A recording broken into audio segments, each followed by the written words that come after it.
Hello, race fans. This is Larry Supermouth Huffman, AMA Hall of Fame announcer, and this isn't Supercross. It's Wednesday! And you're watching Bay Fishing with Roman and Brian. Stand by while the boys teach secrets of bay bass fishing with Roman on his 6-second nitro-burning pedal drive kayak, and Brian in his Cool Baits high-speed dragster boat that he takes out every Sunday. Be there! Well. What's up, everybody? Welcome to another episode of Fishy Hour. Today, I have a special treat for you guys. But in order to get started with the special treat, let's bring in this special guy, Mr. 5-time Spotty Bowl champion himself, and back from a vision quest in the woods, Mr. Brian. I'm going to change his name to Brian Loves to Fish. Let's go. Where's Brian at? Yo!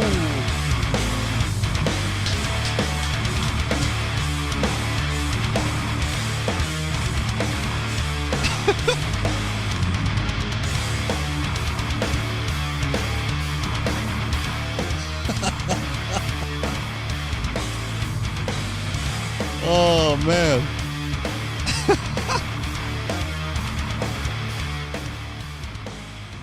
What up, Brian? I am so happy to be back. Oh my gosh. I know, this is great. Oh my gosh. Everything is right in the world right now. The universe is back in alignment. What's up, Corey? Let's go. Sound off in the chat, boys. I'm sorry to blow up the mic. My microphone is a little dusty. Plugged her in, and my good mic did not work, so I'm on my backup mic. Oh, the backup. Speaking of the mic, here's the backup mic. Got some fives for you. What's up, Coach Warp? Chad? Let's go. A round of applause from the live studio audience. Where have I been? I've been out snagging grass and catching bass. I never stop, baby. He's been out in the forest with the ayahuasca on a mind-seeking journey, trying to figure out what his course in life is going to be. on a vision quest. Run around in a loincloth in the jungle.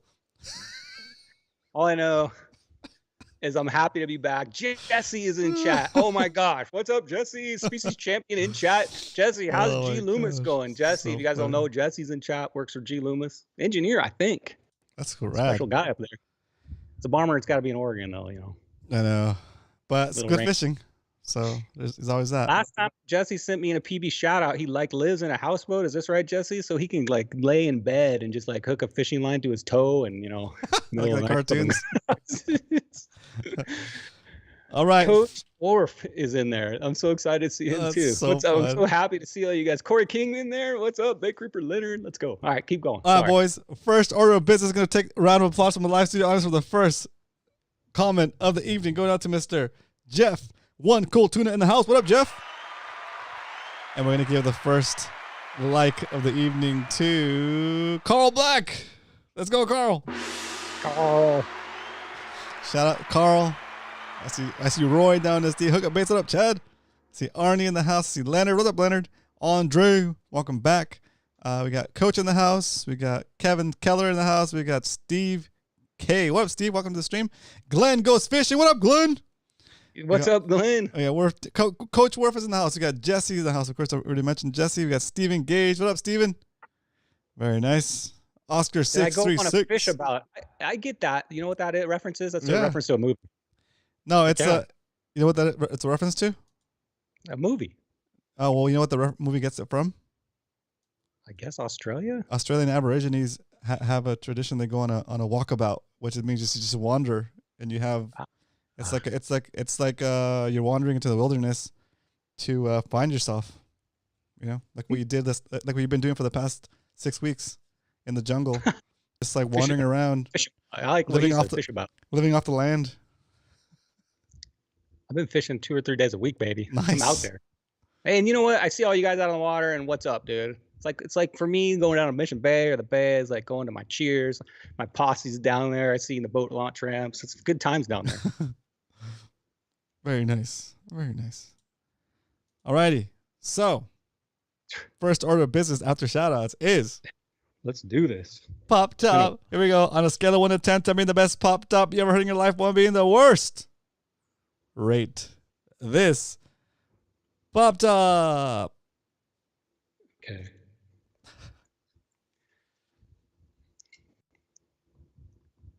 Topo Chico. Have you ever had this? It is tangerine, 5 calories, so pretty much sugar free. But have you had this yet? No, but does it actually taste like tangerine? It's just like the essence of it? Sparkling water is like bitter and kind of. Okay. You just tolerate it so you can get the bubbles, you know. Yeah. So no carb. Try this, guys. I don't know where it came from, but. Jeez. Yeah.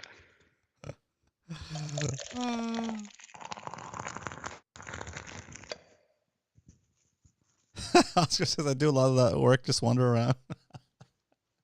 Oh my god! Hey. What up, Salty Dangler in the house? What's going on? Salty Dangler, where have you been? Now we're winning. We got Brian back. We got a Salty back. It's not complete without you, Salty. You complete me, Salty. Where have you been? All right, put your score in the chat. Scale of 1 to 10. And after you put your score in the chat, let us know what you're having as a tasty, refreshing beverage this evening. 9 or 10, thank you. Nice. All right.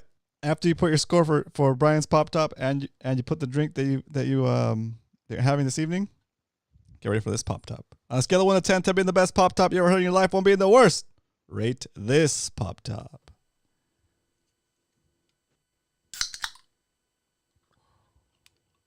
Fairly decent. Cheers, buddy. Cheers. I forgot to turn off the mic. And if you guys didn't look at the thumbnail, guess what tonight is? This show's been in the making, let's just say, for the entire year. I put out, like, when we were ending Spotty Bowl, I put out a message, hey, we've got all this info, guys. Let's all coordinate and vote on your top baits. So 66 of you participated. I'm still wearing my ring. 66 of you participated, which I thank you so much for sitting in on all these votes. I've tallied them all up, and guess what? I've came up with a top 10 voted on by Spotty Bowlers only. Hold up. Chicken Lips is in the building. Oh, what up, my God. Chicken Lips? It's good to see you in here. Hope all is well. Man, I'm glad to see you in here. It's been such a long time. Good to see you in here, man. I like the description. My daughter says sparkling water tastes like TV static. That's good. It's for us water drinkers that don't drink like soda. Yeah. To get a little bit of bubble. Sometimes you just crave that. You know what I mean? Yep. So it's the water drinkers that want a little bit of spice in our life. All as well. Thanks, Chicken Little. Leonard gave you a 9. So what I was saying was top 10 baits tonight. Voted on by you guys. So me and Roman are going to talk about these baits, say if we use them. We're going to go through the whole list. So that is the topic of tonight. And then we also have the return. You guys have sent me some awesome PB shout outs over the past 6 weeks. So I've got some good PB shout outs. So we've got an exciting show. But first, we're going to start out with some announcements. First announcement. We've got a La Jolla trip coming around the corner. So La Roman is leading up the beach group on this, and I'll be out on my boat. I'm going to be mothershipping that thing. So Roman's going to lead up the beach. I'll be out on the water. Safety ship if this is your first time. So this is a really good opportunity for anybody that hasn't launched a kayak at La Jolla. You got a guy like Roman and probably Dave's Going Rage, who guys have done this many times, that can help you get out on that water. Plus, there's going to be a group of us and a boat out there. So if there is a problem or an issue, we've got a group of people. We're going to probably be on Discord or radio. So we'll be talking to each other, be close to each other. So September 12th. If you've never gone to La Jolla, or you're an experienced La Jolla fisherman, or you just want to come out and hang out with me and Roman and all the guys, come on out. It's going to be a lot of fun. There we go. It's going to be awesome. That's going to be coming up when? September 12th, which is a Saturday. Nope, September 14th. I'm so sorry. September 14th. So sorry. It's not this Saturday, but the Saturday after next. Okay. It's awesome. And like I said, if you need any help between now and then getting set up, or have any questions, use our Discord, guys. There's plenty of guys in there that have a ton of knowledge. I just put a link in the chat there. MMFC Discord is free to join, and you're gonna learn a ton. And if you've ever wanted to do it, this is gonna be the time to do it. I'm gonna coach you through the launch at the beach. Once you get past the breakers and everything, we'll be out there fishing, and then Brian will be around in his boat in case we have any kind of emergencies. we have a little bit of a safety net there. So it's really cool. That's right. And I'm gonna bring my boat out, and I got a live well on there. So if you guys catch a fish and you want to keep it in my live well while you're out fishing, call me on the radio. I'll come on over, pick it up, throw in my live well, and I'll hand it off to you when you head on in. So have that advantage of having a boat out there. And guess what, guys? I'm going to be handing out some snacks too. So Oh, dang. I'm not Captain Dan. I'm not going to make some pizzas to hand out, but I'll hand out some snacks while I'm out there, maybe some drinks. Brian, your shirt against your mic, it looks like the fish is trying to eat Frank's face. It looks like the fish is trying to eat Frank's face the whole time. It's hilarious. You guys don't know who that is. That is Frank from Hookup Baits. Most famous man in fishing. Most famous bait. He's got keychains. That's Spotty loves it. That's so if you're wondering funny. why my neck looks all funny, I'm actually wearing an ice pack. This is like, I got an ice. It's 95 degrees in my garage right now. I live in Ramona, like the armpit of San Diego. So it's like 95 degrees in my garage. And I got an ice pack around my neck to survive this. What's your weather like up there, Jesse? So that is my voice, is my mic clipping or sounding weird? No, it sounds good. Okay. We got this coming up. If you guys are longtime club members or watch the show, we got this thing called the Pickle Run. Dun, dun, dun. Holy mackerel. If you've never done it, we start at Mission Bay and paddle our kayaks all the way down to San Diego Bay. We launch at like 7 or 6 in the morning, and we don't get to San Diego Bay till almost dark. It's an epic journey. I've done it. This will be my 4th time. Done it twice on a kayak, once on a boat. Roman's done it. And Salty Dangler's done it. A lot of these guys in the chat have done this, and that is coming up October 5th. I will be leading that, so we'll be meeting at Dana Landing. When we get closer, we're going to have a show basically going over the entire procedure of how to do this and what we're going to do. Swapping the cars and getting the kayaks from one bay to the other. We'll go over all that another day. Yeah, Steven, I'm sorry, dude. I know that you can't make it on the 5th. On the 5th, right? So, but we might have to move it to the 5th. I think we're moving it to the 5th, right? Yeah, we're moving it to the 5th. But we'll figure something out. Whatever you're doing, cancel it, Steven. This is more important. Oh gosh. If it's your brother's wedding, whatever. He'll get married again. He'll get married again. Damn. Yeah, October 5th, guys. That's what we got on the calendar. I believe that's on the calendar, right? So Yep. I hope to see a lot of you guys out there. It's a good time. Just remember, it's pretty physical. We don't we go and we fish and we go and we fish. But remember, you have to be in decent shape to make this journey. And we'll have a mothership out there. Somebody will. I think Captain Dan might mothership it, hopefully, if he's available, or maybe the judge will mothership it, hopefully, if he's available. So if there is any issues, we usually have a boat out there to help us out. So interesting, Brian. 69% of 20 votes have not fished La Jolla before. Wow. Okay, 200 votes. Yeah, 200 votes. Wow. 69%. That's a lot. I think it's because it's a little intimidating. You know what I mean? I've never done it on a kayak, and it's a little intimidating to me. Only because that beach is going to be full of people and tourists, and you don't want to be the guy that's like coming in, and I guess everybody does that once. Nose dives and all their stuff goes all over. $400 rod floats away, and that's right. I don't blame you, but you know what? Give it a shot. You only live once, right? That's right. And this is the time to do it. You got lots of friends out there to help you.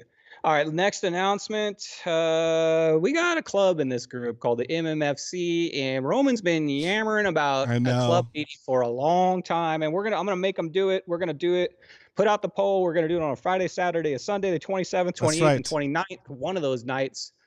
We're going to try to coordinate, see how many people can get involved, and we're going to pick a place, possibly Dana Landing tables, just get some sandwiches, make it simple. So location to be determined, but this is what's going to happen there. I think Chad's in chat right now, aren't you, Chad? Me and Chad are going to talk about spotted baits. I'm going to volunteer Chad and me. I've always wanted to do a seminar with Chad, just like us go up there and talk about, our spotty bowls and talk about how we catch spotties. And I think I think that would be cool. So I'm going to volunteer Chad. If you're up to it, Chad, I'd love to go up there and talk about fishing. And I think that would be a lot of fun. So if you're into that kind of stuff, we're trying to put together a club meeting. And if Chad can't do it, we'll get somebody else and I'll be up there with him. So that'd be awesome, I think. What do you think, Roman? I think it'd be awesome. September 27th, September 28th, or September 29th. It's a Friday, Saturday, or a Sunday. I'm putting up the poll right now, so vote. and let's figure it out. That's awesome, Chad. Thank you. I mean, me and Chad, we always talk. I mean, we could talk spice forever. I told him, man, we should collaborate on a book once. We've done because the amount of hours we've had catching this fish. I mean, we've been fishing against each other for over a decade. So September 27th, 28th, or 29th, vote what works best for you, and we'll try to make it happen. Yeah. But don't just vote and don't show up. You got to show up. We're gonna make the Denny Landing store sell out of sandwiches. Watch. We're gonna buy all the It'll sandwiches. be casual, guys. It'll just be a fun night, and it's a good way, for a community to get buy together. all the sandwiches. All these guys in chat, you're like, okay, I know who, I know who Coach is, and but I don't know who Dave Rage is. And if you want to meet Dave Rage, it's about community, getting together and discussing something we all love, which is fishing. And you know what? I'll bring the fishing box. You guys can pull your junk out of that, put your junk in it, leave lures, take lures. Oh yeah, that's right. Out, maybe we'll have a small raffle for a reel or something. We'll make it fun. It's gonna be good. We'll make it special. All right, are we ready to get on to the topic? We're ready. More now? We're ready. I think that's it.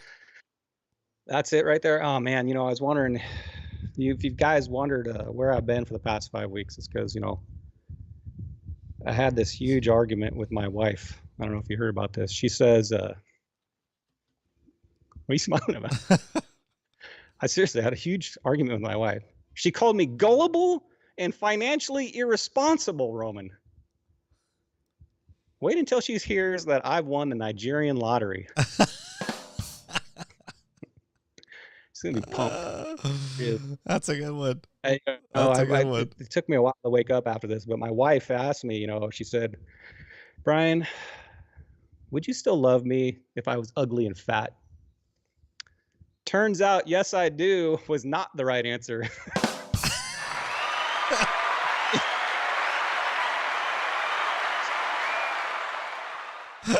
Please, next time you're out, go ahead and use that one. My calendar's booked until December. What? Salty dangler. What? You can miss the soccer. Those kids are going to live. Jeez. Come on, man.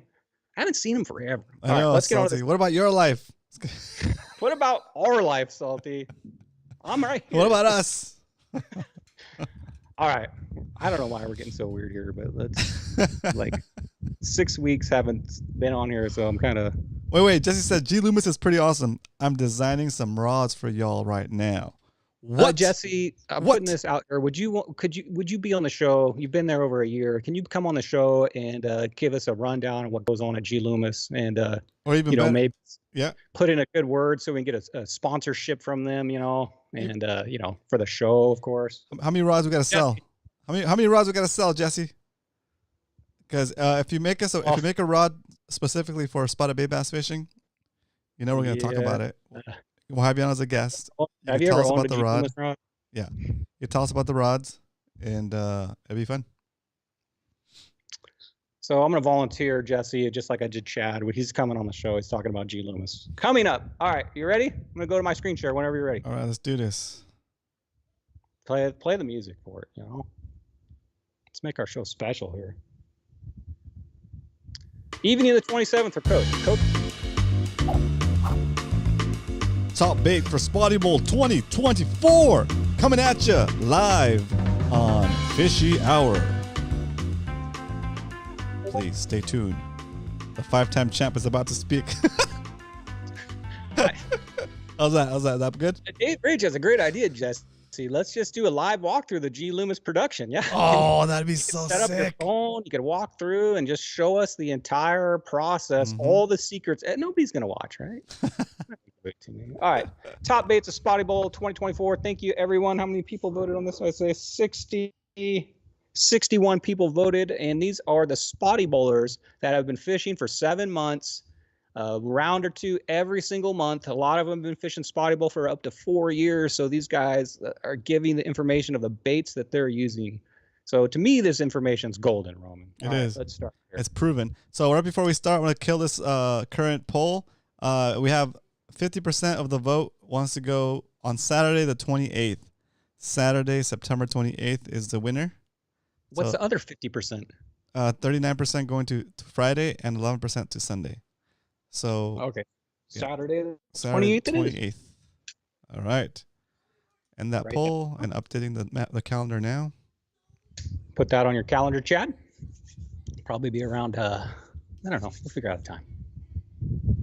Honorable mentions. So I did a top 10, but I got to give a few of these baits an honorable mention because they had votes for them, but not a lot. So I just want to mention these baits, probably baits that you guys use. First up, this last year was the number 12 bait, the drop shot. And I think because we took this poll like in the end of Spotty Bowl during the summer, a lot of you guys fish a little different in the winter than you do in the summer. And the drop shot seems to be very popular in the winter.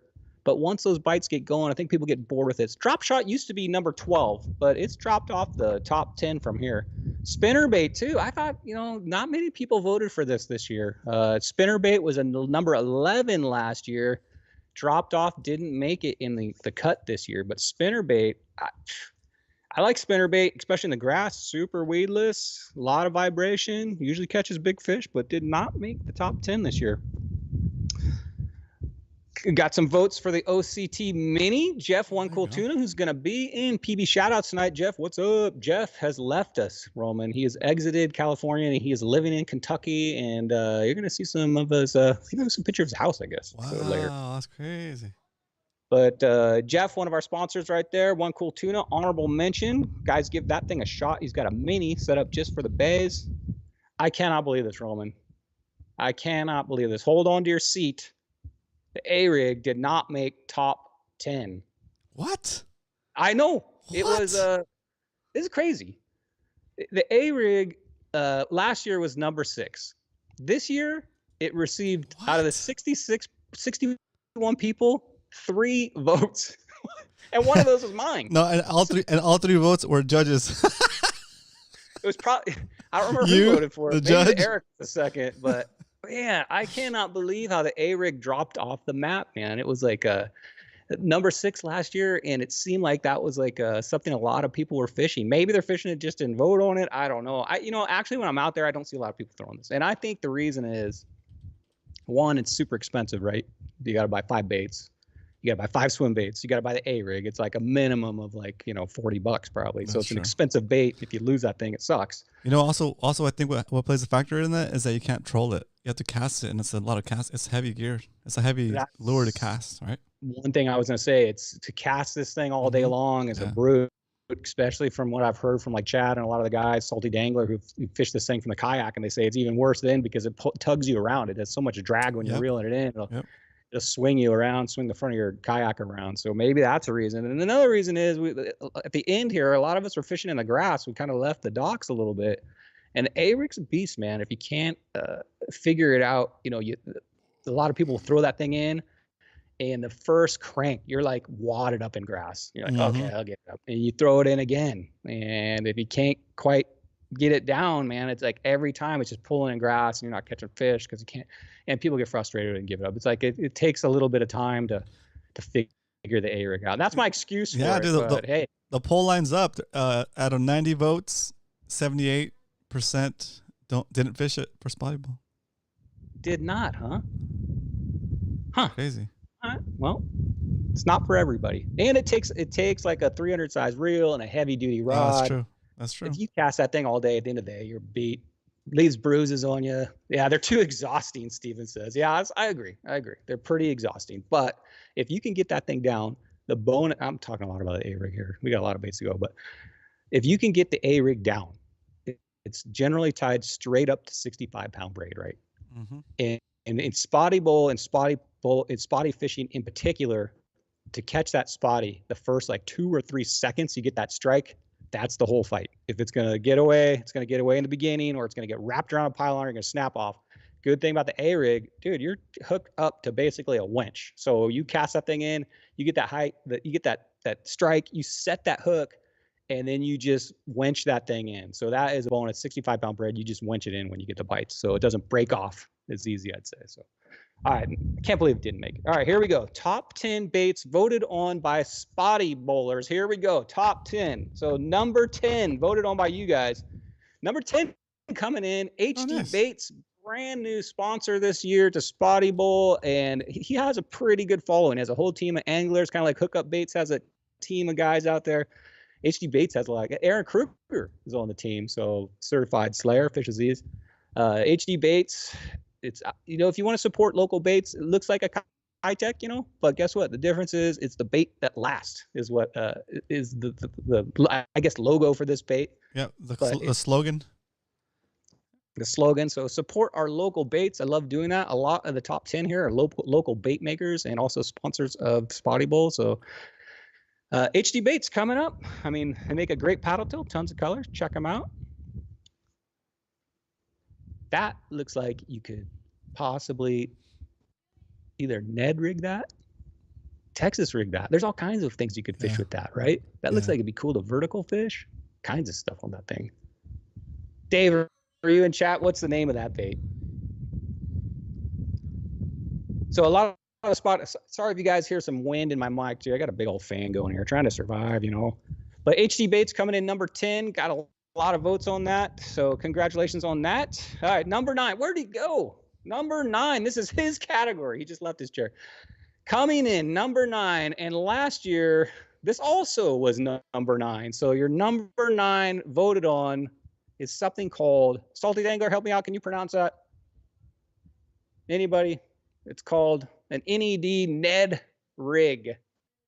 So if you haven't fished these Ned rigs before, Roman is a pro. He'll be right back, by the way. Roman is a pro of the Ned rig. Basically, it's looks like a ball jig head, but you put on a floating bait like a TRD, and it stands straight up. And basically, Jesse. Yeah, Ned Roman. He left. He's literally not here. Okay, he's back. So the Ned rig. Guess what, Ian? Your favorite bait, number 9. I'm gonna let you break this down. Baloney. That's what it is. It's BS. That's what So let me give you a history on the Spotty Bowl Ned rig. First year that we voted on this, which was 2022, Ned rig was number 1 bait, and I think that has a lot to do with this guy putting out 100 fish videos, talking it up. I think I just need to go. I think I just need to do a bunch more fishing videos and show you guys what's up, because you guys have lost the faith. You guys have lost that love and feeling. You stopped making your fishing videos, and the Ned rig's gone from 1, and then it fell last year to 6, Z-Man and now sales. you're all the way down to 9, dude. You need to bring that thing back. Z-Man sales have plummeted. See, Z-Man, you gotta sponsor me, bro. You know what? I'm gonna let you have the mic on this and talk about the Ned rig. I don't even talk about it, dude. It's over. It's over. No, it's a good bait. I mean, it catches fish. And what's your setup? That exact one right there. No, what's your okay? So that's the TRD with the TRD 5/16 head. 1/5 of an ounce. I mean, what I meant. Yeah, 1/5 of an ounce, and you gotta get the extra. You gotta get the what is it? I can't believe I'm spacing on the name. It's the ones with the power finesse shroom head. It's because the heavier hook, and it's longer. The shank of the hook is a little bit longer. So John says he's never used the Ned rig. Oh my gosh. Come on, man. It's okay. You're in a safe place. You can admit it. Okay. So if you've never used the Ned rig, this is how you fish it. First thing you do is you get in your kayak, paddle her on out, and this is what you have to do. First thing you have to do is take your purse off, and then once you've taken your purse off, you can cast it. I love it. When you fish a Ned rig, you won't have time to take off your purse, guys. You're gonna get bit right away. Just keep that purse on. Keep your merce on the whole time. Hey, you know what? Chad says he's never fished the Ned rig. What is going on here? I think maybe you remember I used to have our little 2-hour derbies. Yeah. All these Ned riggers that have never done it. Let's just have a Ned rig only derby. That would be. Alex, there we go. Alex's team Ned rig. He says Ned is sick. Ned is sick. Okay. I take my fanny pack off. Yeah. Hey, nothing wrong with fanny packs. Fanny packs are awesome. No, but like I like these because I like these because especially when we fish in a group. Yes. I'll fish with these things, and even if somebody already hit a spot, like I'll get fish after like it's been run through, So.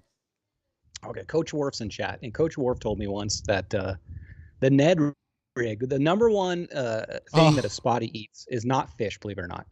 He told me that the number one thing they eat is razor clams. And razor clams, I think when they're feeding, they have this little tongue that sticks up. They call it a boot, Coach told me. It's just like and that. It looks, if you've ever seen a picture of a razor clam with its boot sticking up, it looks just like a Ned rig. And the way that Ned rig works is it literally sits on the bottom, and that TRD makes it float straight up. So it mimics the look of a razor clam. And the Ned rig doesn't, you just basically let that thing bounce with the current, right? You're just going with the current, and you're just holding your rod and maybe twitching a little, right? That's right. It's like I know the Ned rig because I've heard you talk about this a million. For some reason, you're not hyping up the Ned rig, so I'm gonna hype it up for you. So if that thing's just bouncing off the bottom and you're drifting, you're covering a lot of water, and that Spotty's gonna see that thing and he's gonna think it's a razor clam, and bam! I think that's why that thing gets bit. Yeah, he's gonna get it. So I just like it because it's David's falling asleep. Better move on. Better move on. The screen's making him fall asleep here. There's the head. All right, if you're not gonna talk about the Ned rig, I'm moving on. Oh man, I'm at the fish Spotty Bowl next year. Show you guys what's up. There you go. Ned rig only. So there you go. It comes in tons of colors. The Z-Man's, I guess, the best Ned bait out there. It's made of a rubber that will never break. This guy caught 100 Spotties on like 5 of those things. 2 of them. Here's a little trick if you're fishing the Ned rig, how to make it weedless so you can cruise through it. TRD makes one that looks like these little squid arms. You can hook that little arm around on that hook, make it weedless, and dead stick that thing. And okay, I guess. All right, next up. Number 8, Reaper Slow Pitch Jig. They have sponsored us 2 years now. You guys that entered Spotty Bowl were lucky enough to get one of those. They were like a limited edition ones that we picked up at Fast Lane or a tackle shop up north. I still have mine in the box. I'll probably just keep that as a keepsake. But thank you, Reaper. Slow pitch jigs. Slow pitch jigs have came around. We have 2 sponsors of slow pitch jigs, but Reaper is kind of like the up north guy. He's starting out, but man, that jig is taking off. I see more and more on social media people catching fish on that. Awesome thing about the slow pitch jigs is it's a vertical bait, and vertical baits, I think from a kayak, or you get comfortable fishing those because it's just a drop, move on, drop, move on, drop, move on. And it makes that kind of fishing very popular in Spotty Bowl. You can get a lot of drops and cover a lot of water, not snagging up a bunch of grass, and they definitely work. If you haven't tried the Reaper slow pitch jigs, check them out. Number 8. It's that. Let's see where they. It's that millennial instant gratification bait right there. And with the slow pitch jigs, I've said this a million times that they have a high percentage rate of hooking up. So when it's falling through the water, and if you get just a little bite, they've got these hooks on them that are so sharp, dangling around, that the hookup percentage is pretty good. You don't get a lot of short strikes that you do with some swim baits and other baits like that. So Reaper slow pitch jig coming in number 7. We got the tailspin. So the tailspin last year, let's see, the tailspin last year was number 10, so it worked its way up. We had a sponsor, Fish Labs, this year, so I think that kind of boosted it up a lot. But the thing I like about the tailspins is the casting. If you've ever gone with one of these, like a 20 gram or a 15 gram, you can cast these things a mile. Get your bait caster out, get your light line out, probably like a 15 pound, maybe 20 pound braid, maybe 30 pound, but man, you can get some monster casts out of these. And a lot of the guys like Kruger, Salty, who's really good at fishing this type of bait, swap out that hook, that treble hook, for single hooks. And also these not only get the Mambo cast out of it, but if you're just casting these things into the docks, they get bit very often on the fall. I think they mimic, it's kind of similar to what the slow pitch jigs do with that tail spin flashing as it's falling vertically down. So they're also a very good vertical fishing bait. Dave says he likes this one, but he hasn't caught a fish on it. I usually have trouble catching fish on these style of baits when it gets dark. Gotcha. These work the best when it's like bright outside, daytime fishing. Right. I think anytime you have cloudy water and you want some flash, I mean, this is kind of an aggressive bait, cast and retrieve mainly. So it's an aggressive bait.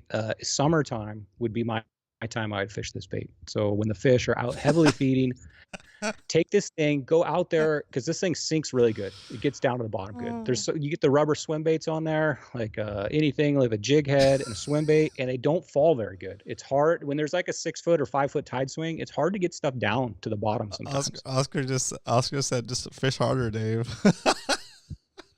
What's Dave saying? Reaper, yeah. What's up, Dog Dude Drone? Been a while. Got a 4-pound smallmouth bass on a tailspin last week. Oh, there you go. There you go. So Jesse's still up there. So what I was saying about these is if there's a big tide swing and you can't get your swim baits down to the bottom, these things will fall really good in a heavy current, caster up current. So you're pulling it, the water's coming towards you, you're pulling it down current, and those things are pretty easy to keep on the bottom at a high current. Especially cloudy water, high current, I would definitely fish that, and also in the summertime is when I would fish that. Anything else you want to add to the tailspin?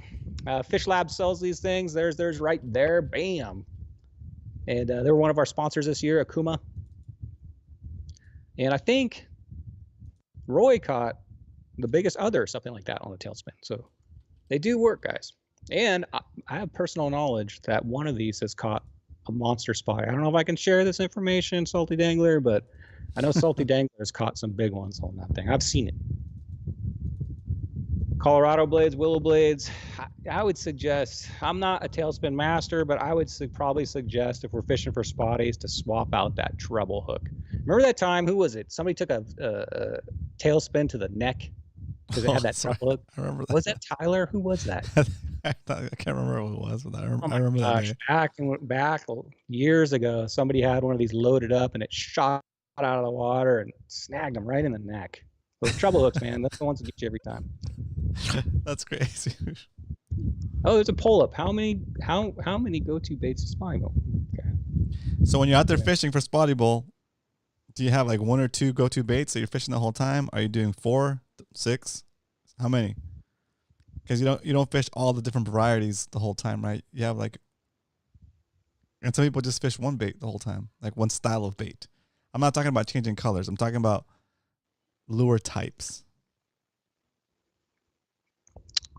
Why don't you put our faces on the bottom and right? I think this is like a little boring. Okay, just as slides. Next up, number 6. A lot of you guys voted on this. This is a popular bait. I think this bait may only be a few years old. Every year I go up to the PCS show with Muto. We work up there at Submission Fish Co. booth. I get to share a booth with War Baits with Afrin, so I get to hang out with him for the day. Super cool dude. He's a local guy, so thanks for supporting one of our local bait makers, War Baits right here. But coming in number 6, we've got War Baits, and specifically what you guys voted on was the neck breaker. Sorry. This bait came in. Let's see where this came in. Is this on the list last year? I think it was. Oh yeah, it was number 4. So it slipped down a little bit. And you know why it slipped down a little bit? Because I think Kevin, when he was out here, Kevin was really good at fishing these, and so was Lane. Lane was fishing these a lot last year, so they were promoting these a lot. But try these out, guys. The cool thing about this bait is you see that offset hook right there? Perfect for going through grass. So you're going to hook on your favorite swim bait onto that, and that is going to be rigged weedless. So not only is it a weedless bait, comes in a huge variety of different weights. So it's easy to gauge if you're in 15 feet, 20 feet, 30 feet, whatever the current is. You pick out maybe a couple different weights of that. If you're going to pick out one, probably go with like a 3/8, maybe a quarter. That'd probably be the one I would start out with. Hook it up, weedless, and it's also got, if you see that split ring connecting the offset hook, gives that a little extra motion than a lot of the other jig heads do. So that, I think that's the claim to fame on this. And then it has a ton of colors. Also, this bait is available with a skirt. War Baits makes one with a skirt too, which adds that little bit of extra, I guess, flair, right? When you're fishing through the grass on that. So you guys voted on War Baits as number 6 this year. That one on the right, you could almost, I wonder if you could fish it without a trailer. I mean, it looks like you could. It almost looks like a spinner. I would fish it with a trailer. I don't know. That's just me. I feel more confident with a trailer. Plus, I like the extra weight of that trailer to give me a little bigger cast, because if I'm casting that, it's going to be 3/8, which is pretty light, and they add a little bit with that trailer, which is pretty buoyant, and it'll kind of keep my cadence from it just dragging around on the bottom. But just like a spinner bait, yeah, that thing you could fish it without it. When I go down to the PCS show and I get to share a booth with those guys, there's a guy named Nick down there. You guys probably know him through the Spotty world. He fishes up north, catches just giants up there. And he custom paints these things. I don't know if that's a picture of a custom painted one on the left, but he custom paints these war baits, and they are awesome. Nick, shout out, dude. I bought one of those things off you, and I'm too scared to fish it, man. It's like a custom painted war bait, and they're beautiful. So if you guys go up to the PCS show this year, come by the booth, say hi to Afrin, say hi to Nick, say hi to me, and say hi to Muto, and ask Nick to show you one of those custom painted baits. They're crazy. There it is, rigged up right there. Looks like with we made a Kitech 3.8 mint color. Nice. All right, moving on to the next bait. What do we got here? Number 5. Oh, I'm so happy this made the list. I couldn't believe it when I saw the amount of votes on this. Is the basic. Okay, this is the most basic of all fishing for me, is the ball jig head. This is usually where we all start, right, Roman? Yeah, exactly. It's, I mean, really, that's all you really need. Yeah. Well, you'll get bit. That particular one right there looks like it. So if you're first starting, I'm not saying this is a beginner bait, because it's really not. It gets bit any way you want. But if you're first starting and you don't want to spend a lot of money, you just want to see it, you can go down to Walmart and get like a pack of like 6 of these for like $5. And they're made by Eagle Claw. They'll do fine. So the ball jig head is the most basic way I love to fish for spotty. And what I like to you can hook up fluke to it. It's basically a Ned rig, Brian. I don't think it stands up like a Ned rig though. It's more because it has a lead on the shaft. Yeah. Yep. I mean, everybody, if you want to get a fancy one, Owner makes them, Mustad makes them. You know, you can get some fancy ones that have a little higher grade hooks. Oh, the football shaped one right there. What's that? The football head shaped one. They make different. They have different placements of where the eye is on the lead. So if it's dragging it forward, or if you, a lot of these times the best way to fish this thing is to cast it out as far as you can, crank it like 5, pause it for like a ridiculous amount of time. It's going to seem like 5 seconds. Let it just sit there, crank it another 5, and just kind of bounce her off the bottom. That's the best way to fish these things. Come in all types of weight. I have these things as salty all the way up to 2 ounce. No, I think it's 3 ounce. I got a 3 ounce ball jig head called the Fat Cow. And I use that when we're fishing like 100 feet deep where I can't get stuff down, and it works, man. So you can get these in all different, if you're fishing 60 feet deep in San Diego Bay in a high current, you got a 1 ounce ball jig head, throw a creature bait on that thing too. Creature bait's awesome. I'll throw a like a Berkeley creature bait on there with some scent and just let it drag, almost like kind of like the Ned rig. But you can't get Ned rigs in like 2 ounce, can you? I don't think they come that big. Yeah, if that were the case, sometimes I just throw on a TRD on that ball jig. The ones that don't have the lead on the actual shank of the hook, I'll use those for like when you're fishing the deep channel in front of the Coronado Bridge in San Diego Bay, right? For Absolutely the big drop. In front of the shell right there. Ooh, that's nice. Real nice, right? In front of the Dole pineapple plant. Who works there? Somebody works there in our club. Dog Dude Drone says he's given up all of his tricks. He says if you attach a Z-Man paddle and it'll stand up like the Z-Mans are buoyant. So he says it'll stand up like a Ned rig. So that you get best of both worlds, man. You throw like a 1 ounce ball jig head in there with the Z-Man, let that thing hit the bottom, maybe just bump her a couple of times, get the fish interested, and then reel it in, and you got the action of the paddle tail. Yeah, that's a good idea. Captain Dan coming in all the way from Fiji. He's out there swimming with the whales, right? Thursday, 2:40 p.m. over there. Show is coming in great out here. Oh, that's awesome. He's out Captain there Dan free diving with humpback whales. That's amazing. Freaking trip of a lifetime. Awesome, wow. Captain Dan. That is awesome, Captain Dan. Thank you for tuning in. Captain Dan, we got to have you on the show soon. Dog Dudron says pop, pop, pop. Yeah, so ball jig head. I'm a big fan of this. Here, if you're having a bad day, here is the ultimate setup. I always keep this in my boat. One. I was fishing the SBS tournament, and it wasn't, I don't think it was a gulp, but it was a curly tail grub like that. And me and Salt, it was a tough day. Chad can tell you this. It was a tough day. It was in Newport, and it was hard just to get a legal bass. And this is the bait that got me the winning bass of an SBS tournament, which is a curly tail grub, not gulp, but a curly tail grub on a ball jig head of all things. Throwing that thing at Newport landed I think it was just under like a 2.98 pound bass. So don't sleep on it. they'll still bite it. And that was during the winter when they were like lockjawed. So it was on a 15-pound braid on a 6-pound line too. And when you get into the winter fishing and they're not biting at all, you got to go to that super finesse and you got to go slow. And I would suggest trying a lightweight 1/4 ounce ball jig head. If you want to get fancy, get the owner. I was fishing an eagle claw that day. Put on a curly tail grub, because if you ever watch a curly tail grub go through the water, you can pull those things in super slow, and that tail gives that swirling action at a very low speed.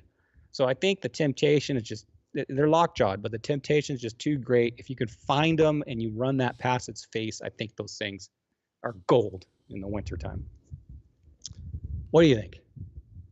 Yeah, it's like the ultimate go-to. Just we have to worry about that gulp juice, but other than that, it's good. It's a good bait. Like, I think I might have been one of the baits I started with, bought at Dana Landing. Then I forgot to seal the bag all the way and it ruined my backpack.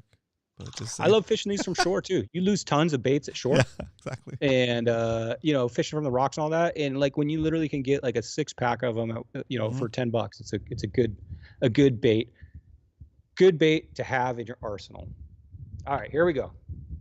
Number 4, Cool Baits Underspin. Last year we were number 5, so moved up a spot. I think I might have a little bit to do with that. I ride around in a boat with a big sticker that says Cool Baits on it. A lot of my fish are caught on the Cool Baits Underspin. I'm good friends with the owner of, and I'm a pro staff member of Cool Baits. Great company, local company, and it's one of our local companies like War Baits and Hookup Baits and HD Baits, all these local companies. We would really appreciate you guys supporting us. What makes this bait a little different than others? One, we have the 3D eyeballs, flared gills, which makes that bait swim perfectly straight through the water. So if you ever have a cool bait and you throw that in, pay attention to how it goes through the water. It goes cool. Perfectly straight through the water, which is pretty cool.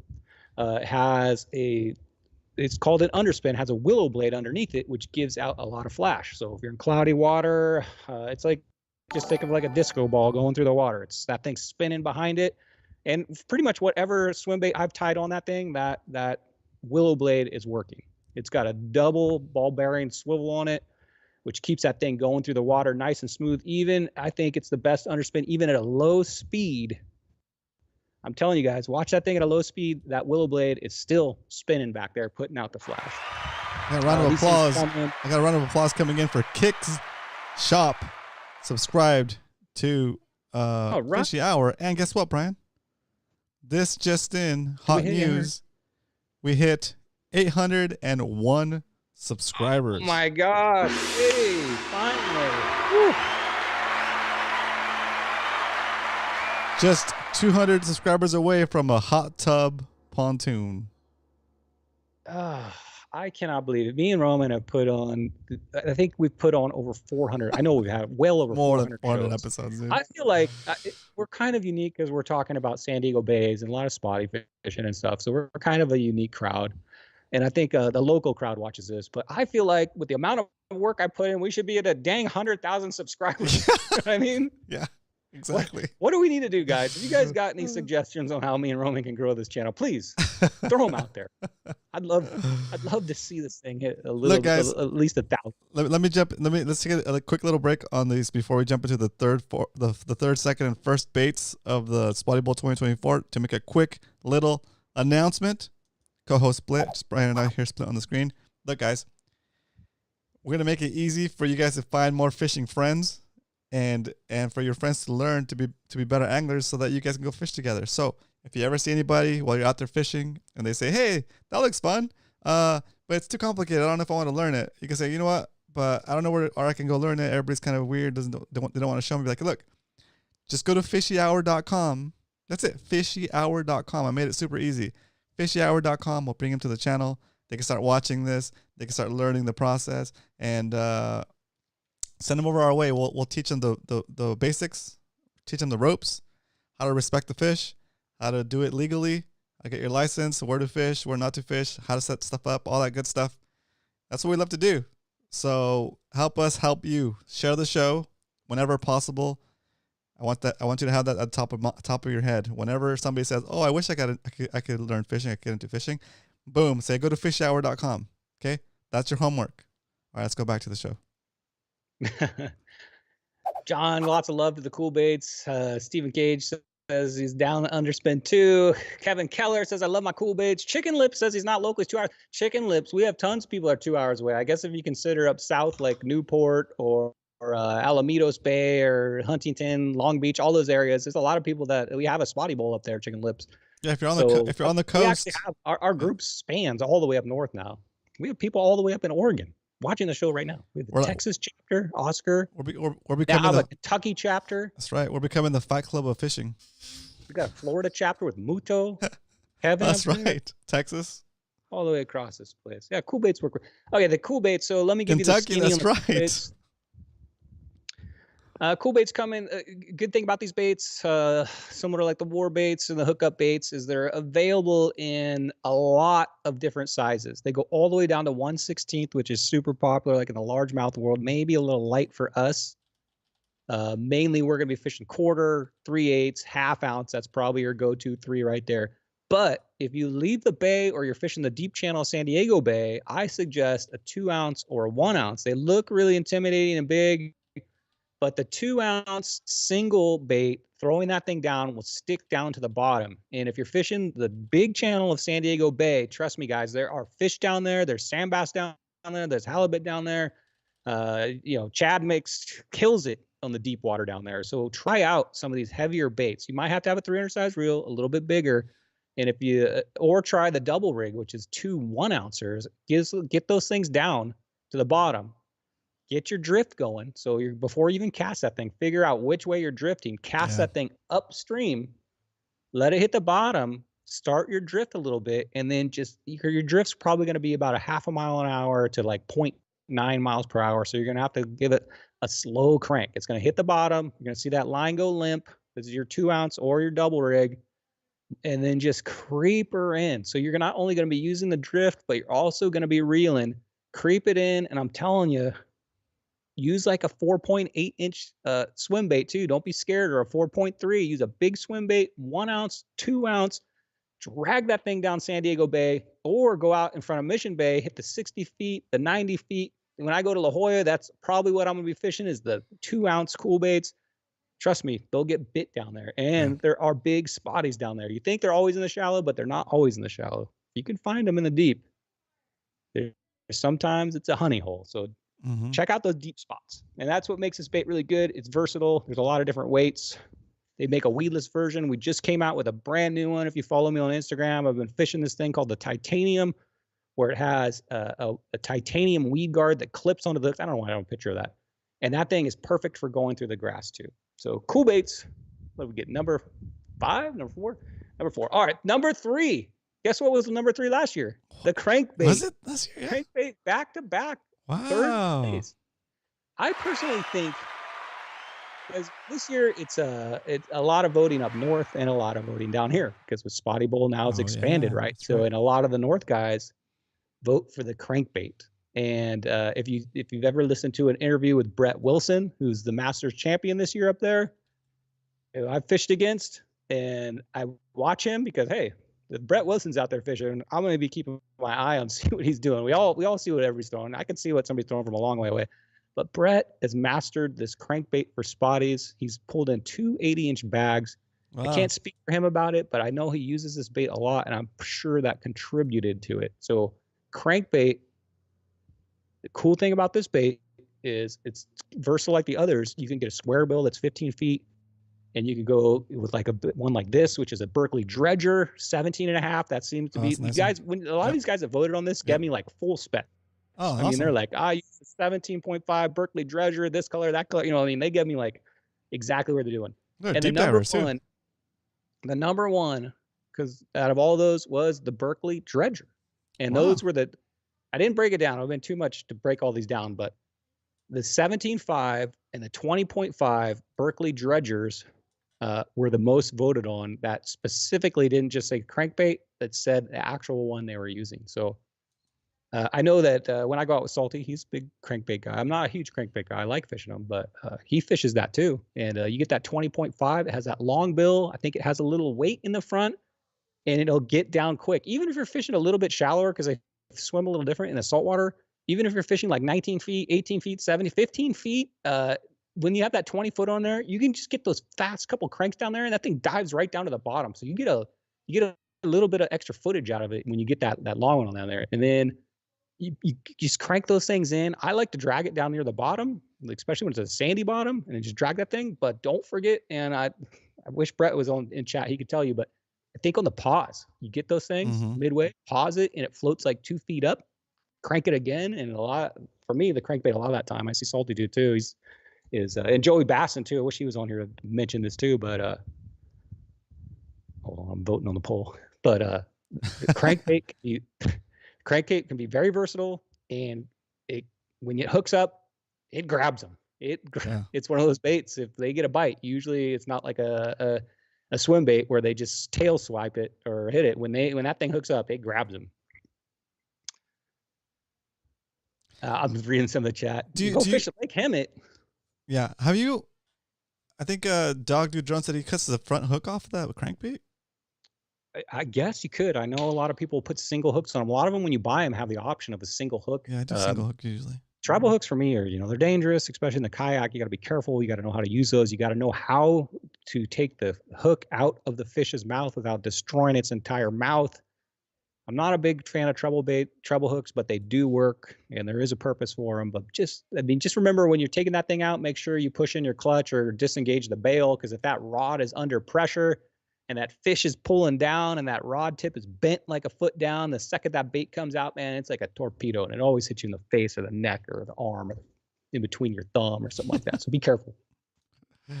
There was another one. I don't think the Evergreen CR16. A bunch of the guys voted on this too. Thank you everybody who sent in like the exact baits. I wanted to include these, but the Evergreen CR16 was voted on by a lot of you guys as a crankbait that you use, and it's been working for you. So Evergreen CR16, I'm assuming that's 16-foot diver, looks like a round bill, maybe a little slimmer profile than the Berkeley Dredger, but that was also a very popular one. I'm gonna read through some of this chat real quick.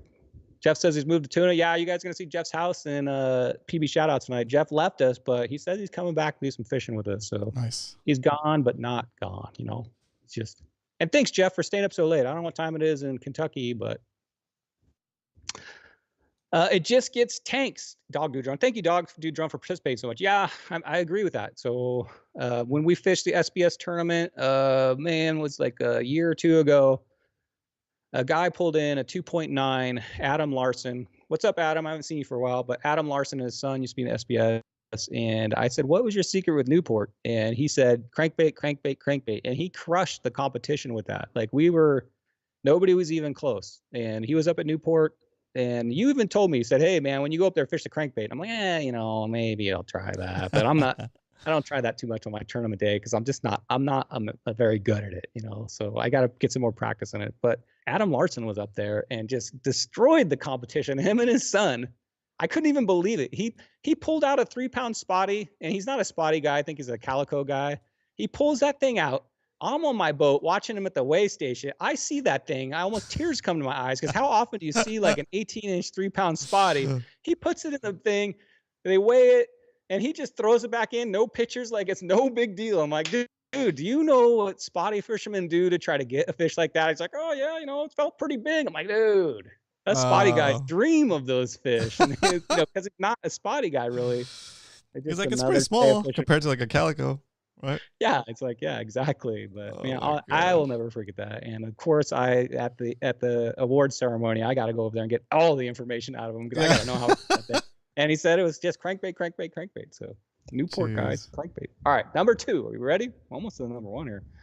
Number 2, submission fishing code jig. Congratulations, Muto.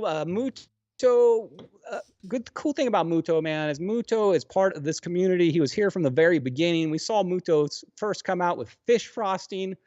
We all were excited that Muto's come with the product, and then there was a time in Spotty Bowl when we kind of figured out this thing called a slow pitch jig. And that's when Cal fished Spotty Bowl. And I think they kept it a little bit of secret. Cal was out there like purchasing every single slow pitch jig we could find because they were kind of hard to find. We were fishing the major crap back then. Cal was out there. Salty was out there. He had like a whole box full of them. And then those guys started winning on the slow pitch jig. And Muto was a longtime user of the slow pitch jig too. And then it started coming out. It's like, hey, how are these guys getting these gigantic bags? Back then, like a gigantic bag was like 72, 74. And it turned out they were slow pitch jigging. And we're like, oh, really? And there had been some videos on YouTube, and this thing took off. And Muto saw an opportunity that there wasn't really a lot of people making a slow pitch jig. And he had the foresight to go out there, make his own bait. I'm proud of you, Muto. This is a great bait. I'm super happy to be a pro staff member for Super Submission Fishing Co. But congratulations. Last year he got number 2. This year you got number 2. Muto, your bait's working. We appreciate you putting out a superior slow pitch jig. So coming in number 2, the Submission Fishing Co. slow pitch jig, specifically the 15 gram is what you guys voted on. So another local bait. Thanks guys for supporting your local bait makers here. Another local bait. I'll talk a little bit about the slow pitch jig. It's a vertical bait. I was talking about it on the Reaper also. Cool thing about these, I think, especially with you kayak guys, is they're versatile. First of all, it's not just a spotty bait. You can buy these things. When me and you went out to Mexico, the judge had a bunch of these things out there, and I think he had 60 gram, maybe bigger than that. And he was just killing it. Bonito, everything on that. I caught an amberjack on one. So they get bit offshore, but also in our spotty world, they come in a 10 gram, 15 gram, 20 gram. And those are probably your top 3. And the thing I like about these baits is they're simple to fish. Last year I took Roman's 2 sons out. That was fun. I wouldn't call them beginners, but maybe beginner anglers, right? Yeah, they're beginners. And the bait I decided to put them on is the Submission Fishing Co. slow pitch jig, because I know I can pull up to a spot where there's a lot of pylons, and I know there's some fish down there. And basically, I give them a 2-minute lesson on how to, open the bail, hold it over the boat, let it drop to the bottom. When it hits the bottom, turn that handle, lift up the tip, and there's a good chance there's going to be a spotty on there. Cool thing about these things, especially kayak guys, is they're easy to fish. They definitely produce fish. And when they do get bit, the hookup percentage of them is really high. A lot of my fish winning these spotty bowls has came off the Submission Fishing Co. jig. Like I said, I'm proud to be a pro staff member of them, and I'm proud of Muto for putting out a good bait. Thank you guys for supporting our local jigs. John says Submission Fishing Co. are solid. I got my first legal, Jeff says, on one. So Jeff, who is an offshore guy, let's say he goes out on those long range boats, was having a lot of trouble finding spotties in his first spotty bowl, and he caught on a slow pitch jig, and it's worked for him. So I think that's a sign that these things are easy to fish and work really good. All right, are we ready? And the Submission Fishing Co. check out Muto on Thursday. Tomorrow night, I'm going to be on Muto's show talking about fishing and whatnot. So if you guys want to support, come on over Thursday night. I'll be on talking with Muto about fishing. Guess what? By the way, my favorite color is this guy right here. This is I think I had a little say in that color right there, but that is the green orange Submission Fishing Co. 15 gram. Nice. All right, you ready for the number 1? Get ready. Put my throat here. The number 1 bait of Spotty Bowl, voted on by the Spotty Bowlers. Number one bait voted on by the Spotty Bowlers 2 years in a row is hookup baits. Chad, congratulations, 2 years in a row. Let me tell you guys, it was more baits. So many votes came in for this. It wasn't even really close. Hookup baits is a local bait maker, Chad. He makes an awesome product. All you guys use these things, and they definitely get bit. I've been in many tournaments against the hookup bait crew. We got Cash and Tom and the other Cash and Chad, Frank, Dale, all those guys. And every time those guys show up to a tournament, they are definitely a contender to win it. Chad has won the Masters category using only hookup baits this year. So hookup baits coming in number 1. Yeah, congratulations, guys. Whoop. Frank Santiago says, whoop, whoop. Yeah, what's up, Frank? Nice. I wish we had earlier. I got Frank on my mic right now. Yeah, so hookup baits, super versatile bait. I think I'm gonna share why I think this bait works so well. Right, I call it like a clean fishing. I don't know how to describe this, but clean fishing. So when I'm throwing anything a cast and retrieve, tailspin, A-rig, anything like that, when I throw that, a lot of the time, especially if you're new at it, the second that that thing hits the bottom, right, and you get 2 cranks in, you got a big wad of grass on there, right? And you start reeling that in, and with that water grass on there, the fish are not going to bite it. And I think you've scared them off. And it's hard for people to figure out how to cast a bait, retrieve a bait, and not get watered up with grass. It takes a while. You have to learn the technique. You have to learn timing. You have to learn cadence. And that's a hard thing to do in spotty fishing. With hookup baits, they're a clean bait. And when I'm saying that is that when you throw a hookup bait in, it's a vertical fishing bait for me. You find a structure, you find a pylon, you find some deep water, you find a drop off, and you drop this bait in there, and it does a specific motion that is like a swooping motion. If you could see me, I'm doing my hand left and right, but it's like a swooping motion as it goes down. And if there's a fish down there, there's a good chance that that bait is gonna catch that fish because it's not watered up in grass. It's a great presentation as it's coming down. And if you don't catch it, if it hits the bottom, you twitch it a few times. And if it doesn't catch a fish, guess what? You move on 10 feet, 20 feet, 30 feet, whatever, and you drop it again. And you continue doing this. And the way to win spotty bowl is to find the fish and then take advantage of them. And with a bait like this that fishes clean, you haven't scared all the fish off, going pylon to pylon, rock to rock, drop off to drop off. If there's a fish down there because you're not snagging a bunch of grass and not scaring them off, it's a clean bait and it'll get bit easily. And it's another one of those baits that if you're new to fishing, you can hook this thing up to your spinning reel or bait casting reel, make sure it falls freely, and it's easy to learn and it's easy to get bit on. Have you fished hookup baits? Of course you have. I've seen you do it on your live stream, Roman. You want to add anything to that before I lose my voice here? Oh man, it's just overall. My best words to describe it is like it's a good bait to fish when you're starting out and as an experienced angler, because it's one thing you got to worry about. You get it out of the package, you tie your one knot, and you're fishing, right? You don't have to put a trailer on anything. It's just pull it out of the box, fish it. But does my clean fishing come across? Am I explaining this right? You know what I'm saying? Like if you throw in an A-rig. Or anything, tailspin, let's say, and you've dragged that thing through the grass and you've pulled in a wad of grass, I think you've put these spotties on high alert, right? Like They're like, oh, something's weird. I'm on high alert. I mean, they may not bail, but they're like, I'm gonna be watching around. So you cast that bait in the same thing. You don't get any grass. You don't need any grass, but you may have put those things on high alert. That's why I think these things work so well, is that they go down clean, hit the bottom, couple pops, you move, and then it's same thing. They're not scaring off the spotties. They're drawing attention. They're like, what is that thing? Especially when I see Tom and Cash fishing that thing, and they're fishing that double rig, and those things are like going back and forth, and it looks like a dance. I think when they get down there, if a fish is down there, it's gonna bite it. And that goes a lot with a lot of the vertical fishing. Yeah, it's one of the baits I've had probably the most success with. Like, wow, reliably. Not Ned rig? The Ned rig, I think the hookup bait does better than the Ned rig, actually, thinking back on it.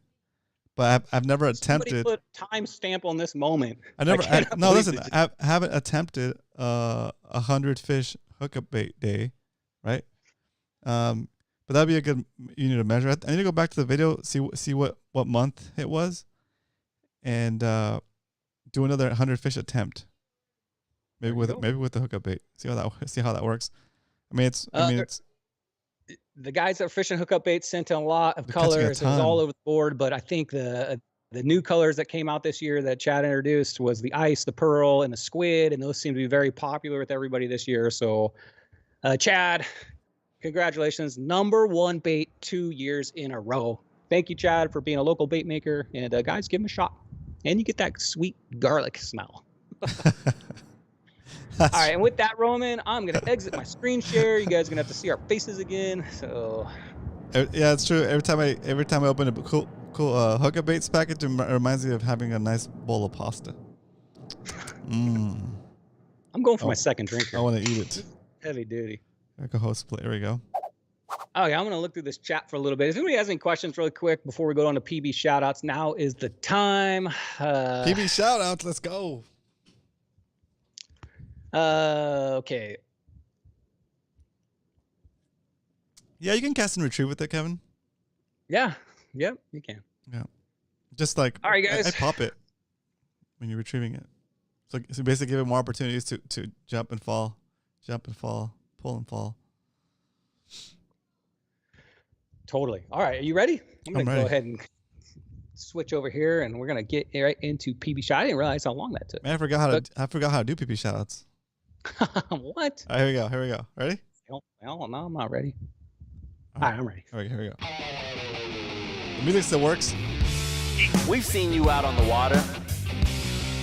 They say you fishing harder. I guess we'll find out this week on our PB Shoutout. Yeah, let's go, guys. Man, been a while here, huh? So if you don't know, that's Cal up front, double fishing. What's up, Cal? We got a few other big headers on there. Dave Rage, Carl Black, the Judge, Leonard, got Frank on there. Bottom left corner, you got Peter 86. If you want to be on PB Shoutouts, send me, Brian Likes to Fish, on Instagram. I prefer Discord, a picture and a story, and we'll put it on PB Shoutouts. I can send me anything. It could be a kayak upgrade, could be your big fish, could just be a fun fishing outing, whatever. I got somebody sending me a picture of their new house, so we put on anything. All right, you ready? Yes. First up, bam, we got these two handsome guys right here. If you don't know who that is a Judge on the left, and that is Coach on the right. The WTF had an event 2 weekends ago. Cane pole challenge where you could only fish with a cane pole. It's a fishing pole, it's a little reel, I guess. And Nice. it was like a points per species. And guess what? The judge was looking for a partner, and of course he's gonna pull in the ringer. He pulls in Coach. So him and Coach pulled in 55 points. Alex and Adobo 45 points right there. Alex. Zachary and Corey 17 points. Zachary and Corey had the belts prior. They have given them up to Coach and the Judge, who are now the WTF champions. If you don't know what I'm talking about, the Judge puts on a small little side tournament besides Spotty Bowl, where he does these fun little challenges like cane pole challenges, kid caster challenges, just these wacky events, smallest spotties sometimes, stuff like that. If you want interest in that, contact the Judge. He usually has one of those every month or so. That's awesome. Judge holding up the lettuce, showing everybody what's up. Picked a ringer. And not only did Coach, I'm assuming, carry Eric through the whole event and win the WTF belts, but he also got heaviest fish, which lands him the WTF heavyweight belt. Nice. Let's go, Coach. Wow. Coach. The challenges, the Coach is all over it. That's cool. So nice job on that, Coach. They get to hold those belts. Coach invented cane fishing, cane pole fishing. That's insane, dude. Like, Eric pulled that. I don't know, guys. If I'm Alex and Adobo and Zach, Alex is like, I'm out. Ringer, congratulations on that. Check. There's actually a WTF Discord, so if you're interested in that, get a hold of the Judge on Instagram. He's Spotty Bowl, and he'll give you the link, and you can get involved in those WTFs. A lot of fishing them, they're a lot of fun.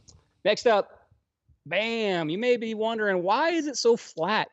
Why do I not see one mountain, not one contour, nothing? And that is because our good friend from the show, Jeff at One Cool Tuna, has not left us. He's moved to Kentucky, Roman. And this is his new home. How much land you got there, Jeff? That's a lot of. I'll tell you right now. It's a lot of boats. It's a lot of boat parking. House, and he has 2.5 acres. Wow.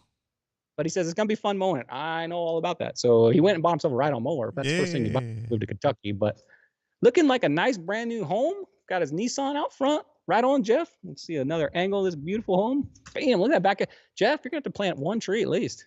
You gotta plant one tree out there. Look at that space. That's awesome. To me, it's always weird seeing how flat. Like when you drive across the country. Yeah. Like when you go to like Wyoming for a while, it's like there's not a rock. There's not a tree. It's just fields of flatness. Open plain. He says he also found in his area this, which is the Kentucky River. He says now all he needs to do is get a fishing permit. He says first impressions of Kentucky are the people are friendly and very nice. They're not anti-California attitude. A little more humility, but okay. The town is small in a rural area. I think he says it's Hardinsburg. Did I say that right? Hardinsburg, and it was founded, his town, in 1774. It's a 250-year-old town. Jeez, That's cool. that's gotta have some history from him. 250 years old, and the town is super proud of it. There's all signs of historical sites around him. He says it has that Mayberry feel. You know what Mayberry is? It's like I forget. It's a show, right? Like what's it called? With the little kid and the policeman, and Barney is a. What's that called? I know what you're talking about too. Yeah, it's the song. It's the whistling at the beginning. I'm trying to do my Mayberry impression here. Yeah. It is. But what's is that the actual town that the show is based on? Fife, maybe, I don't know. It's got the Mayberry feel. The biggest city close to him is Frankfurt and cool. Lexington. He says he also noticed there's a whole bunch of bourbon distilleries. I cannot drink bourbon. Have you ever taken a sip Andy of bourbon? Griffith Show. That's right, Frank. There. Thanks, Frank. But yeah, he's a lot of bourbon distilleries around him. That's like drinking gasoline to me. I'm not a big bourbon guy. Are you a big bourbon guy? No. No. I'm a big Zevia guy. Zevia. Really? Zevia? Yeah. I like White Claw. Oh. So far it's great. Getting settled in and enjoying it. Enjoying my riding lawnmower. And he says behind his house is a post office that was built in 1897. Wow. Right in his backyard. So that's pretty cool. And this is a picture of his backyard area. It's like a cornfield. Oh, I have to go in there. Watch out for those children. That's what I was just going to say. Jeff, first thing you need to go is go rent Children of the Corn, the original, of course, with Molokai. So check that out. Children of the Corn. All right, here we go. Next up. That's wild. Oh, he also said he saw this and he thought it was for bait, but no, it's actually for people. I don't know if that's actual frog or if that's just the name of a jam, but if it's frog jam, that's gross. That's pretty Next gross. up, speaking of gross. Oh, mean. Sorry. I love you, Pete. You're the best, buddy. Oh my gosh. You never get a picture of Peter from Only the Waist Up. That's what I'm asking. Peter 86, if you don't know who that is Peter 86 holding a fish. God, holding it weird.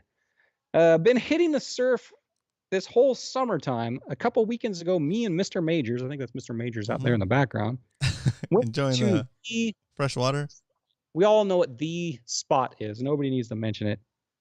And it's been pretty hot for us. I think he's talking about the fishing guys. Don't get all weird. He's at the spot. It's pretty hot. Talking about fishing. No laughs, no nothing.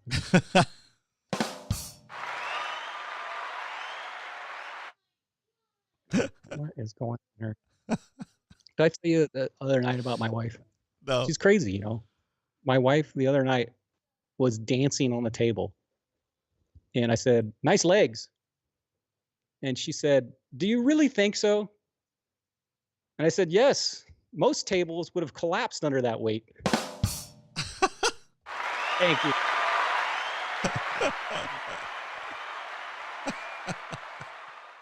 Damn. I know.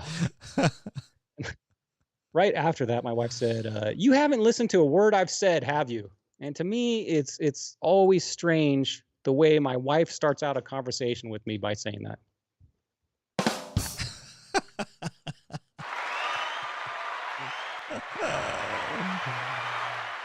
Oh my gosh. That's and good. you know, the other day, you know, I've been gone for a while, so you know, I came up with actual. Yeah, I'm still married, barely. I came up with a actual addiction. My wife says she's leaving me because of my addiction to antidepressants. I said, guess I won't be needing these anymore. I'll save the dancing on the table one for her. So appreciate that. It goes good, trust me. Okay, back to Peter here. Saw a few small bait fish on the sand and lots of bait in the water. I was throwing the drop shot with a 5-inch fluke. The spots we were at had lots of grass, but were fairly fishable. Didn't take long before I got a bite, reeling it in, and I thought it was a gigantic clump of grass. Mr. Majors, of course, started laughing at him because it was probably a 10-minute fight, and it was a clump of grass. Bam, right there. But he says it didn't take long before that clump of grass started flopping around, and it got its PB spot fin croaker at 13.5 inches in that clump of grass. So congratulations, Peter, on that. Nice job, Peter. That's cool. But he said, hold on, 5 minutes later, he got smashed with another yellowfin croaker and upgraded his PB to guess what? A 15.75 PB croaker. Ow! That's what's up right there. Lucky crap too, huh? There you go. So Peter 86 setting PBs out there. Ended up with 1 huge smelt, 2 perch, 5 yellowfin croakers.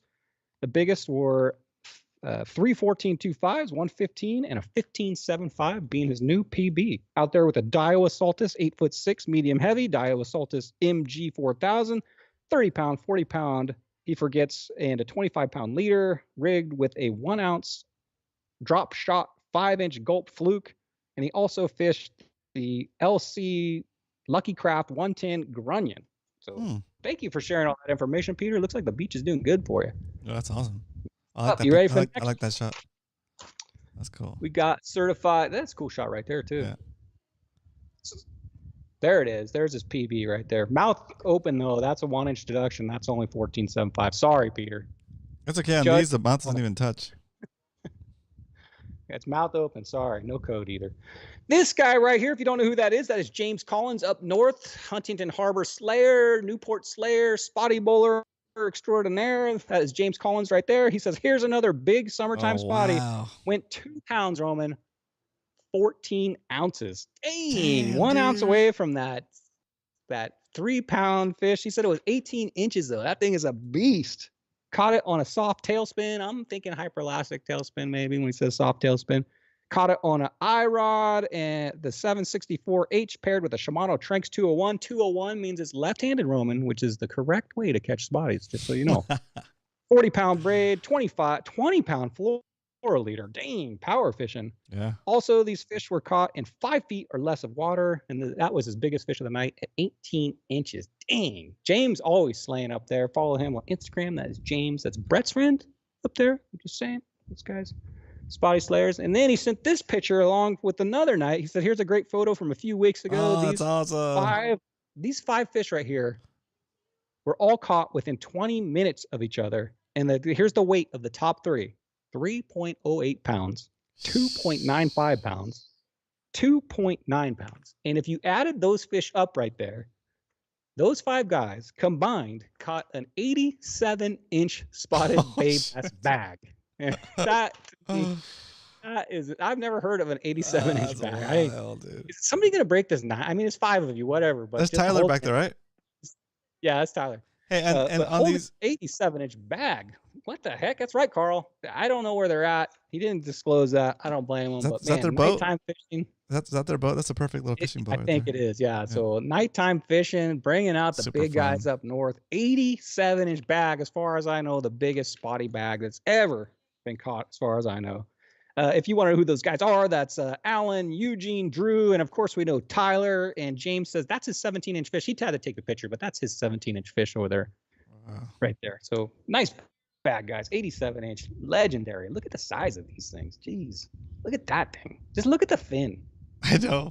It's got that like that rashy stuff on it, like where you tell it's like just an old fin, you know. Every one of them, gut, so cool. gut. Probably a gut, but man, damn, dude. That's a nice fish. That's a great picture right there. He also wanted me to let you guys know that James is hosting a tournament up there, a big one, the Melton Tackle Tournament, Spotted Bay Bass Tournament, September 28th. Payouts for first, second, and third place. Only $20 to enter, which is pretty cool. That's good. $5 for a side pot. The tournament, you have to check in at Milton's Tackle between 5 a.m. and 6 a.m. That's when they'll be giving out the code. It's in Newport Harbor only. It goes from 6 to 1, and I think it's it's a 5-fish bag, so longest in inches. You got to have a hog trough, so just like Spotty Bowl, you got to have a bump board with the code in the picture. Float tubes, kayaks, and boat only. Sorry, shore pounders, no shore pounders live, no live bait, artificial baits only. Must have the tournament code and it'll be judged after the event in person. So bring in your photos. I think that event was pretty big last year. Looks like it's got some really good sponsors this year too. So check that out if you're looking to do a spotty tournament, September 28th. Check it out. I'm probably going to go up there and enter that. I think I'm going to enter that one. You can fish off of any vessel, right? Any vessel, no shore pounding. All right, here we go. Look who it is. Dave Ridge. What's up, Dave Ridge? He says I went to the Coronado Islands with Dino Jig Jig Pow. How's Dino doing? Cool. I haven't seen him for a while. What's up? Say hi to Dino for me. Dino Jig Jig Pow on the charter Vendetta 2. There were some openings, so I got 2 of my coworkers to join. One that had never caught a fish bigger than a bluegill. That's awesome. On the way to the bait barge, I tossed out a slow pitch and hooked into a 2-foot shark. What? And I retrieved it and dropped it straight down and it slammed, but it was a wait a second here. I caught it. I hooked onto a 2-inch shark and retrieved it, then dropped it straight down and got then dropped it down again and got hit by a giant sand bass. Wow. Dang. You know what? How many times have you been on a boat where guys, when they're loading up the bait, like throw in lures and they're catching, fish at the bait barge, and then that's like their best fish of the day. Like you didn't even have to leave the bay. Fishing at the islands was good, but not wide open, still productive. I was fishing, let me change this picture here. I was fishing 30-pound line through a surface iron a few times, pretty crowded now and then. So I went back to fly lining. I got a yellowtail taxed by a sea line. Oh, dang it. Sea line, and broke off 2 more. My coworker caught 2 yellows, and the other, who didn't even fish, has never even caught anything bigger than a bluegill, landed 2. And he got handed 2 by the deckhand, so he must have hooked up and handed it over to him. I got a few barracuda and calicos on the last stop, a long soak, and I finally guess what? Dave caught himself a yellowtail and landed it. Congratulations, Dave. Very nice. It's like a fun time. Thanks for bringing those co-workers out, showing them what's up, too. This guy right here. Next up, we got a lot of freebie shout-outs this time around. It's been a while. Mr. Majors. Woo. What's up, Mr. Majors? Mr. Majors, the Yakuza's told me, man, you got to reach out to Mr. Majors. He's had quite a month or 2. He's been out there slaying halibuts. You got to talk to him. He says, these are some of my catches from the last 3 months, all caught at Torrey Pines and Carlsbad Beach in the surf. Giving you spots, guys. Fights vary, most part. Small, feel like reeling in a plank off Spotty. Medium, it feels like you're reeling in a beach towel. I know that feeling. You know what I mean?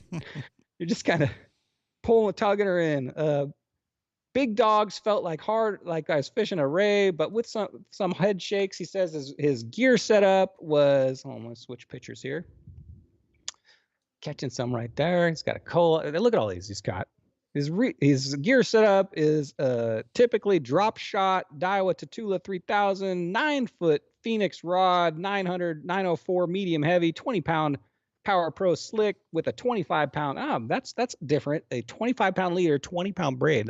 I bet he does that so he can get a ton of line on that reel to get that monster cast out there. His jerkbait setup is a Daiwa Saltus 2500, also with a Daiwa Saltus Surf Special medium light rod, 20-pound super slick Power Pro with a 15-pound Seaguar leader. Lures used, he's giving you all the information, Lucky Craft FM 110 3-foot deep driver, and a Shimano World Minnow 6-foot driver. And he's got all the information here. His baits are, am I going to share all this? 4-inch white pearl, Big Law baits, big money Jonah baits, from flukes to squids and tubes, everything in between. He says, I use my best judgment and keep fishing. Sometimes I keep them. Other times I release them. But if they clearly have eggs, I have no problem letting them go. But when I keep them, guess what happens, Roman? Bam! This happens right here. A little surf and turf action right there. Oh, wow. That's beautiful. Yeah. Looks like you can cook. Congratulations on the awesome 3-month summer off going for all those halibuts. I'm sure you've enjoyed a lot of nice halibut dinners. Next up, this guy right here, Brian likes to fish. Caught myself. I'm always out there fishing for Spotty, so it's amazing to me when I come across throwing an A-rig and you find a fish of this size in the bay. I'm always shocked. That's a 5-pound sand bass in San Diego Bay. If you guys are eyeballing the background, you know right where I'm at, which is, I thought I had the world record Spotty on there, to be honest with you. I was like, oh my gosh, this is going to be awesome. Got him on the A-rig too. He's not getting away. I'm like, oh, perfect. Because I had lost a big one before fishing the ball jig head on 6-pound line. So I switched over to the A-rig, hooked into a big one. I'm like, oh man, this is going to be huge. Caught it to the surface. Saw it was a sand bass. Happy to catch it, but I wish that was a 5-pound spotty. Let me tell you. Measured in at what, 21 and a half inch. So she was a big boy right there. You can see the girth, but excited to get that fish. Went to Padre game and I saw this picture and I said, man, that is probably the cutest dog I have ever seen in my life. I had to share that picture. I don't know why. That's okay. Dang, you go to the Padre game. It's worth the visit just to go pet this little guy. I mean, you just want to take him home, right? I'm not even a dog guy, but man, look at that thing. Guy. Hearts are melting right now. I went to La Jolla the other day and took a few pictures. Thought Roman would that's not La Jolla. This is currently La Jolla right now. That's La Jolla. You just asked Dave Rage about it. La Jolla 2030. I don't know what's going on, but La Jolla is really loading up, man. That to me, that looks like an overpopulation. I don't know. Maybe I'm wrong. Maybe that's all good and fine, but I don't know. Where's the orcas at? Did they leave us? What happened? Yeah, they moved on. You gotta have these seals on the beach though, because otherwise, how are you gonna enjoy your beach, your ocean view, early morning coffee without the smell of seal poop? Yeah, gives your coffee that extra tang. Yeah, gives it an extra kick. Just so you guys know, when I was at Disney last time, I have beaten my Astro Blaster's top score. Used to be 1.1 million. Zachary Riggs, I know you're going to appreciate it. Anybody that goes and tries to hit 1 million points. Guess what, guys? This is almost as exciting as winning Spotty Bowl. 1.395 million, ranked number 12 for the month, Roman. Oh, that's pretty Go good. ahead. Bring up the applause. That's me in the cart right there, by the way. Thank you. PB Buzz Astro Blaster. Yeah, that's it. What's the highest rank you've ever gotten? That's it right there. That's my top. And I want to wish a happy anniversary to PB Metal Art. You post pictures like this, Todd, online, and guess what? They're going to surface. So, Todd, the internet never forgets, Todd. The internet never forgets. Todd's got it going on back there. Round of applause. Todd. Man, for the over there, Todd holding up 3 guns. Yeah. Todd putting on the gun show, man. I don't take pictures with my shirt off, that's for sure. But congratulations awesome. Anyway, Todd. 30 years marriage. You want to use, my wife. You need to say something to her, Give some advice. My wife asked. I asked my wife actually. I asked my wife if I was the only one she had ever dated, and she said yes. All the others were 9s and 10s. Oh man, that's back onto me. I can give them and I can take them. So. That was brutal. That's a brutal one, dude. For me, I like it though. Anyway, all right. So congratulations, Todd. 30-year marriage probably feels like 100, but 30 years. Congratulations on that. I'm gonna exit my screen share, Roman here. Wow. Sorry. That was a good one. Oh yeah. Oh guys, am I on the screen now? Are we on the screen? Are we off here? Yeah. Go host. It's great to be back, guys. I feel like I'm back at home. I enjoy doing this show. Hopefully I can keep it up and keep doing shows with this guy. Thank you, Roman, so much for keeping the show going. I appreciate it. So are you back?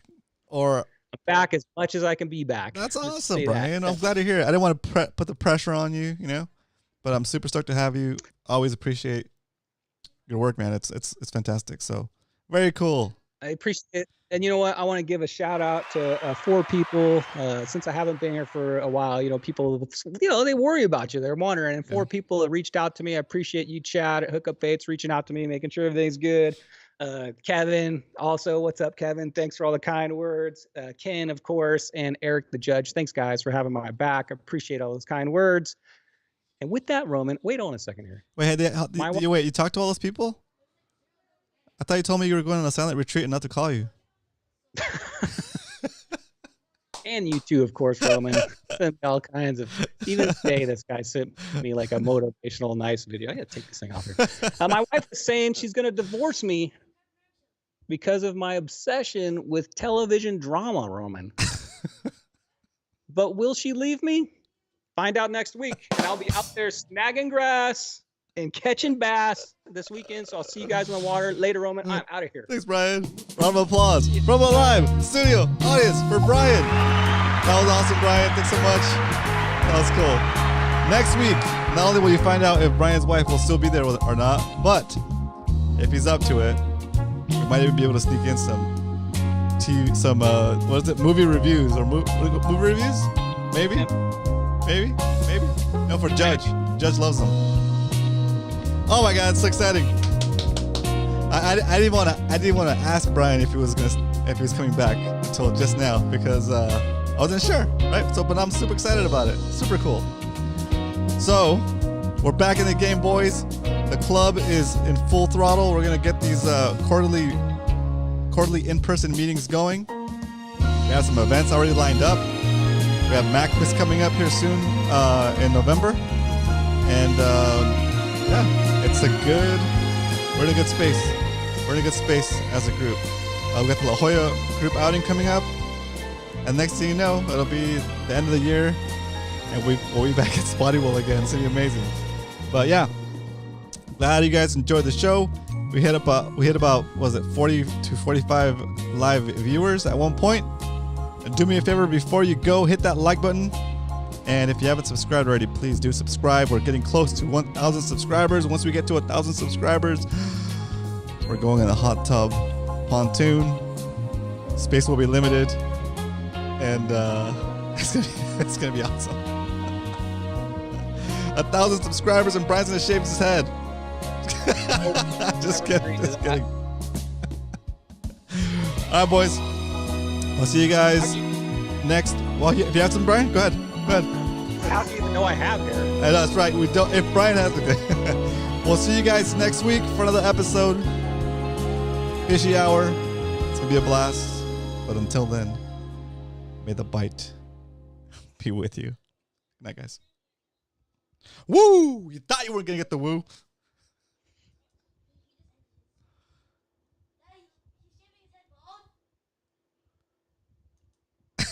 There we go.